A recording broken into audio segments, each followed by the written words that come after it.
প্রোগ্রামটা করেছি, ডাক্তারবাবু পাওয়াও মুশকিল, ডাক্তারবাবু ব্যস্ত লোক, জানেন আপনারা।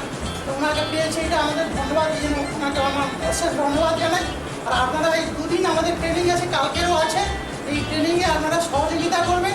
এই অর্গানাইজেশন আমরা কিছু কিছু এইসব সোশ্যাল যেসব ডেভেলপমেন্ট যেগুলোতে করলে মানুষের প্রকৃত স্কিল ডেভেলপমেন্ট হবে এবং মেন্টাল ডেভেলপমেন্ট ইত্যাদি হবে, এগুলো নিয়ে আমরা ভাবনা চিন্তা করছি। আমরা কিছু কিছু কাজ এভাবে শুরু করেছি। তো আমরা আমাদের এনজিও এটা ভাববেন না যে এনজিও মানে ওই পূজা পার্বণ করা, বিভিন্ন অন্যান্য খেলাধুলা ইত্যাদি নয়। আমরা পুরো মানুষের যে ডেভেলপমেন্ট এবং এই জন্য কোয়ালিটি মানুষ সব দরকার হয়, তা সেইগুলো আমরা শুরু করেছি। যাই হোক, আপনারা দুদিন সহযোগিতা করবেন আমাদের এই প্রশিক্ষণটা যাতে ভালো হয়। আর আপনারা এই প্রশিক্ষণ নিয়ে আপনাদের যেমন নিজেদের ডেভেলপমেন্ট হবে, তেমন আপনার পরিবারের হবে, সামাজিক হবে, বিভিন্ন জায়গায় আপনার বিভিন্নভাবে কথাবার্তা ইত্যাদি মাধ্যমে মানুষকে বলবেন।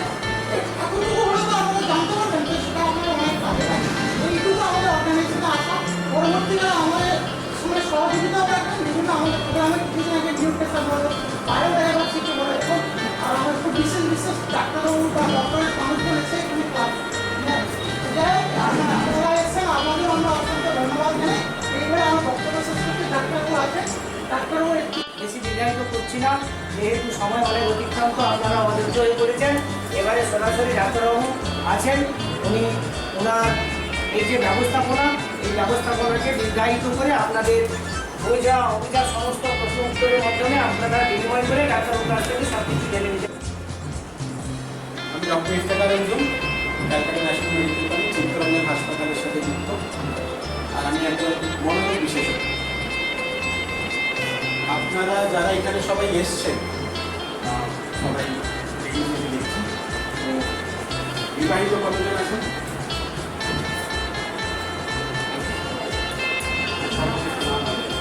অবিবাহিত কতজন আছেন? আপনারা যারা এসছেন সবাই কি কাজ করেন কিছু না বাড়ি, মানে সবাই কাজ করেন? হোম মেকার্স কতজন মানে বাড়িতে? বাকি যতজন আছেন সবাই কাজ করেন, ঠিক তো? মানে প্রথম জিনিস হচ্ছে আমি কে এবং আমি কেন এসছি আপনাদের কাছে। আপনাদেরকে দুটো কাগজ দেওয়া হচ্ছে, আপনাদের কাছে দুটো কাগজ আছে,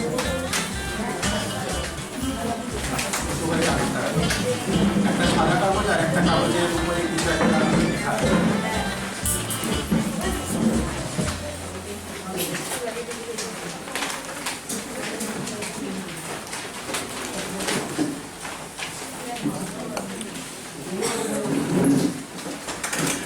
এই দুটো জিনিস আপনি দেখছেন, দুটোই একই ধরনের জিনিস, শুধু একটু আলাদাভাবে বোঝানো হয়। এবার আস্তে আস্তে যেখানে আসছি সেই জিনিসগুলোতে কিছু জিনিস এতক্ষণ ছিল যে আপনারা